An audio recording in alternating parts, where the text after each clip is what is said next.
میں نے اسلام کیوں قبول کیا؟ امیرا، امریکہ۔ میں نے ارکنساس امریکہ میں ایسے والدین کے گھر جنم لیا جو ارکنساس ہی پیدا ہوئے تھے۔ ماضی میں جہاں تک میں جھانک سکتی ہوں اس سے یہی معلوم ہوتا ہے کہ میری فیملی کے بزرگ جنوبی ریاستوں سے یہاں آ کر آباد ہوئے۔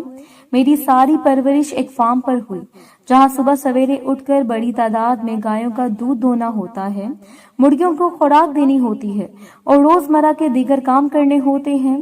میرا باپ ایک بیپٹسٹ مسٹر یعنی کہ چرچ کا پادری تھا۔ بیپٹسٹ عیسائیوں کا ایک فرقہ ہے جیسے کیتھولک اور میتھوڈسٹ وغیرہ۔ یہ تمام عیسائی مذاہب ہیں مگر مختلف نظریات اور مسلک کے حامل ہیں۔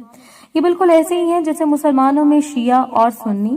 اس سلسلے میں مجھے آپ سنی کہہ سکتے ہیں۔ جس قصبے میں میری رہائش تھی وہاں سب گوری نسل کے لوگ آباد تھے اور سارے کے سارے عیسائی تھے، اس لیے میں کسی دوسرے مذہب اور کلچر سے متعارف نہ ہو سکی۔ لیکن مجھے ہمیشہ یہ تعلیم دی گئی کہ اللہ نے ہم سب انسانوں کو برابر پیدا کیا ہے۔ رنگ، نسل، کلچر اور مذہب کی بنیاد پر کسی کو کمتر نہیں سمجھا جا سکتا۔ بعد میں مجھ پر یہ انکشاف ہوا کہ ایسے تبلیغ کرنا اور تعلیم دینا اس وقت تک ان کے لیے آسان ہے جب تک وہ الگ تھلگ رہیں اور دنیا کے دوسرے مذاہب ان کی دنیا میں داخل نہ ہوں۔ پہلی بار میں نے کسی مسلمان کو اس وقت دیکھا جب یونیورسٹی آف ارکنساس کے کالج میں داخل ہوئی۔ مسلمان لڑکیاں مختلف قسم کے عجیب و غریب لباس پہنے ہوئے تھیں جبکہ لڑکے سروں پر تولیے لپیٹے ہوئے اور رات کا لباس یعنی کہ نائٹ گاؤنز پہنے ہوئے تھے۔ مجھے اعتراف ہے کہ میری بڑی دیر تک ان کو میں ٹکٹکی باندھے دیکھتی رہی۔ پہلی بار جب مجھے ایک مسلمان لڑکی سے ملاقات کرنے کا موقع ملا تو اس سے سوال پوچھتے ہوئے میں نے اطمینان محسوس کیا۔ اس کی باتوں نے میرے قلب اور دماغ میں ایک پیاس لگا دی۔ الحمدللہ یہ پیاس کبھی نہ بجھی۔ میں اس لڑکی کو کبھی نہ بھلا سکی۔ اس کا تعلق فلسطین سے تھا۔ میں اس کے پاس گھنٹوں بیٹھی اس کے ملک اور کلچر کی کہانیاں سنتی رہی۔ اس کی جس چیز نے مجھے سب سے زیادہ مسحور کیا وہ اس کا مذہب اسلام تھا۔ یہ لڑکی اندر سے انتہائی مطمئن تھی۔ میں نے ایسی مطمئن، پرسکون اور پراعتماد خاتون اپنی زندگی میں نہیں دیکھی۔ مجھے آج بھی اللہ تعالیٰ اور اس کے انبیاء کرام علیہ السلام کے بارے میں اس کی بتائی ہوئی ہر بات یاد ہے، اگرچہ اس کا آج تک میں نے کسی سے اظہار نہیں کیا۔ میرے ذہن میں اکثر تسلیت کے بارے میں سوال پیدا ہوتے تھے کہ ہم عیسیٰ علیہ السلام کی عبادت کرتے ہیں، براہ راست اللہ تعالیٰ کی عبادت کیوں نہیں کرتے؟ عیسیٰ علیہ السلام کی ذات پر زور کیوں دیا گیا ہے؟ اللہ تعالیٰ کی ذات کو اہمیت کیوں نہیں دی جاتی؟ اسلام سے متعلق میری دوست نے وہ سب کچھ کیا جو وہ کر سکتی تھی۔ اس نے مجھے بتایا کہ اسلام کوئی عام مذہب نہیں ہے بلکہ انسان کے لیے یہ ایک مکمل ضابطہ حیات ہے۔ میری دوست نے 6 ماہ بعد اپنی گریجویشن مکمل کر لی اور واپس فلسطین چلی گئی۔ فلسطین پہنچنے کے 2 ہفتے بعد ہی اسے اس کے گھر کے باہر قتل کر دیا گیا۔ اس کی موت کی خبر سے مجھے شدید صدمہ ہوا۔ میں نے محسوس کیا جیسے میرے بدن کا ایک حصہ مر گیا ہو۔ جب وہ اپنے گھر واپس جا رہی تھی تو ہم جانتے تھے کہ اس دنیا میں شاید ہی ہم ایک دوسرے سے دوبارہ مل سکیں۔ جاتے وقت اس نے ایک انتہائی اہم بات بڑے یقین سے کہی تھی کہ وہ اگلے جہاں جنت میں مجھ سے ملے گی۔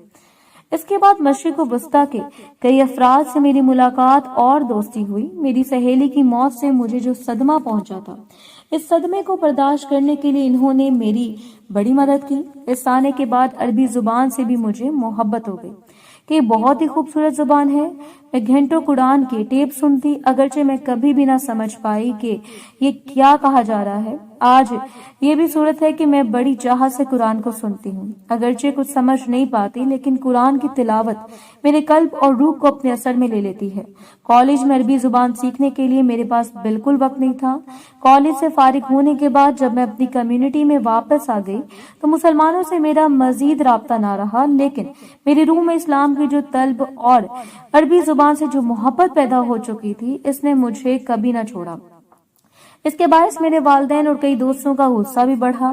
والدین اور دوستوں کے رویے نے مجھے کنفیوز کر دیا کیونکہ مجھے تو ہمیشہ یہ تعلیم دی گئی تھی کہ اللہ تعالیٰ کی نظروں میں ہم سب برابر ہیں۔ میں سوچنے لگی کہ اس تصویر مساوات میں میرے دوستوں اور فیملی کے لیے شاید کچھ استثناء ہو۔ یہ 1990 کا موسم بہار تھا جب اللہ تعالیٰ نے میری زندگی میں ایک فرد کو داخل کیا۔ ایک مسلمان کو کیسا ہونا چاہیے، یہ فرد اس کا ایک خوبصورت نمونہ تھا۔ اس فرد کے باعث ایک بار پھر اسلام میرے ذہن پر چھا گیا۔ میں نے اس سے سوال پوچھنے شروع کر دیے. پھر ایک دن پہلی بار مجھے مسجد بھی لے جایا گیا. یہ ایسی یادیں ہیں جو میرے ذہن پر نقش ہو کر رہ گئی ہیں.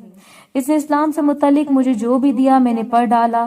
ٹیپس مسلسل سنے. یہ سلسلہ 8 ماہ تک جاری رہا. پھر وہ لمحہ آ گیا، یعنی باطل کو چھوڑنے اور حق کو قبول کر لینے کا لمحہ. 10 فروری 1997 کو میں نے اسلام قبول کر لیا. الحمدللہ. اسلام قبول کر لینے کے بعد آزمائشوں کا دور شروع ہو گیا. سب سے پہلی آزمائش میری منگنی کا ٹوٹنا تھا. میرے مسلمان فلسطینی منگیتر کے والدین نہیں چاہتے تھے کہ اس کی شادی کسی امریکی لڑکی سے ہو. اگرچہ ہمارے درمیان منگنی کا تعلق اور رشتہ ختم ہو گیا، پھر بھی اس کا احترام اور قدر کرتی ہوں میں. اللہ کا شکر ہے اس نے مجھے ثابت قدم رکھا اور میں انشاءاللہ اسلام کے راستے کو کبھی نہ چھوڑوں گی. جب میں نے ایک عرب یعنی کہ غیر ملکی سے منگنی کی تو میرے والدین کو شدید جھٹکا لگا. انہوں نے میرے ساتھ بات چیت بند کر دی. میری بیشتر امریکی سہیلیاں بھی مجھے چھوڑ گئیں. جب میں نے اسلام قبول کیا تو میری فیملی نے مجھے ذہنی امراض کے ہسپتال لے جانا چاہا. جب وہ اس میں ناکام ہو گئے تو انہوں نے مجھ سے اظہار لا تعلقی کر دیا. وہ مجھے فون کرواتے کہ انہیں یقین ہے کہ میں دوزخ میں جلوں گی. میری اکثر سہیلیاں بھی اپنے فون میں اسی خواہش کا اظہار کرتی. اگرچہ اس سے مجھے شدید دکھ پہنچا. میرے اور میرے گھر والوں میں کئی اختلافات پیدا ہو گئے، تاہم میں پھر بھی ان سے دل کی گہرائیوں سے محبت کرتی ہوں. اللہ کا شکر ہے کہ جس نے میرے ایمان کو قوت بخشی اور مضبوط بنایا. اسی اثنا میں دہشت گردوں نے ہمارے شہر میں بم دھماکے کر دیے. بم دھماکوں کے 4 دن بعد کی بات ہے کہ ایک دوپہر کو جب میں اپنے گھر واپس لوٹی تو میں نے دیکھا کہ کھڑکیوں پر کسی نے فائرنگ کی ہوئی ہے اور میری ایک گاڑی پر دہشت گردوں سے محبت کرنے والی ٹیررسٹ لور پینٹ کیا ہوا ہے. میں نے پولیس کو فون کیا مگر پولیس میری کسی قسم کی مدد کرنے کو تیار نہ تھی. اس رات جب میں انٹرنیٹ کے مسلم چیٹ پر گپ شپ کر رہی تھی تو میں نے فائرنگ کی آواز سنی. پہلے حملے میں جو کھڑکیاں بچ گئی تھی، اب دوسرے حملے میں انہوں نے سب کو تہس نہس کر کے رکھ دیا. باہر جو میرے پیارے جانور تھے ان سب کو بھی انہوں نے مار دیا. پولیس آئی اور مجھے کہا کہ جب تک حملہ آوروں کی شناخت نہ ہو اور ان گاڑیوں کے بارے میں معلومات نہیں دی جاتی جن پر وہ آئے تھے، حملہ آوروں کا سراغ لگانا ناممکن ہے. میں نے ان سے التجا کی کہ وہ میری گاڑیوں کو چیک ہی کر دیں کہ سفر کے لیے ان میں کوئی خطرہ تو نہیں پیدا کر دیا گیا. میں ہوٹل جانا چاہتی ہوں اور اس کے لیے محفوظ سفر کی خواہاں ہوں. انہوں نے مجھے صاف جواب دے دیا کہ وہ ایسا نہیں کر سکتے کیونکہ ہمیں خدشہ ہے کہ تمہارے دہشت گرد دوستوں نے ہمیں ٹریپ کرنے کے لیے اندر بم نہ رکھ دیے ہوں. میں اللہ کے حضور جھک گئی اور رو کر اس سے رحم اور رہنمائی کی دعا کرنے لگے. ایک رات پارکنگ لاٹ میں ایک نامعلوم شخص نے مجھ پر حملہ کر دیا. اس نے مجھے پیٹنے، زخمی کرنے، میری کلائی اور پسلیاں توڑنے کی کوشش کی.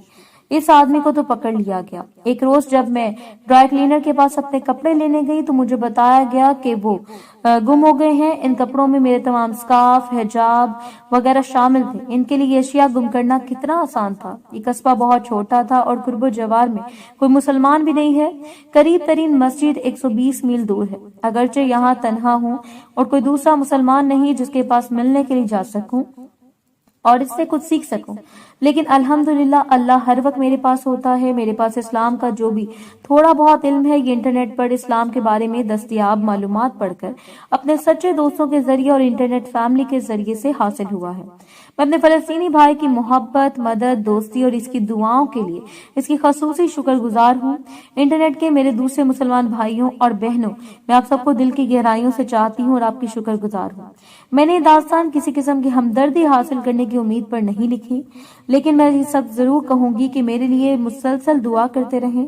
امریکہ اور دنیا بھر میں مسلمانوں کے ساتھ جو ناانصافیاں ہو رہی ہیں اور ان کے ساتھ جس تعصب کا مظاہرہ کیا جا رہا ہے، انشاءاللہ یہ جلد اپنے انجام کو پہنچیں گے. میں جانتی ہوں کہ ناانصافی اور تعصب کے خلاف جنگ میں تنہا نہیں ہوں.